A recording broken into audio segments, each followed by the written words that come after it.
Oi, meus amores, tudo bem com vocês? Olha para a Gabi aqui hoje novamente, sexta-feira, dia 15 de janeiro, com uma atividade de português. Organize os nomes das figuras de acordo com a tabela. Nós temos aqui uma coluna para a gente colocar o lhá e outra coluna para a gente colocar o lhô. Vamos começar? A primeira imagem que nós temos aqui é o palhaço. Palhaço. Nós usamos o lhá ou o lhô? O lhá. Palhaço.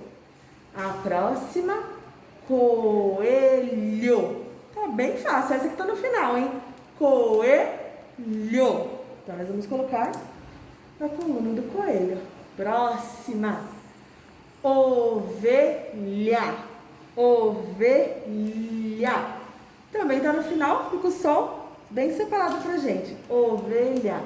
Próxima, eu adoro. Milho. Milho. Milho. Bem tranquilo essa também. Próxima. Toalha. Toalha. Toalha. Toalha. Próximo. Folha.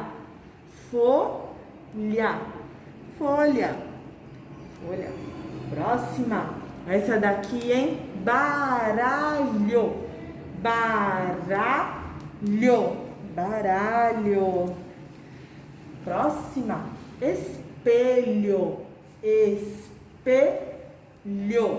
Espelho. Essa daqui, quem reconhece? Orelha. Orelha. Na coluninha do lhá. E a última, que tá escondidinha, olho. Olho. Essa atividade foi bem tranquila, hein, galera? Bom final de semana, aproveitem bastante. Segunda-feira eu volto com a turma animadinha da nossa sala, tá bom? Beijos e até segunda.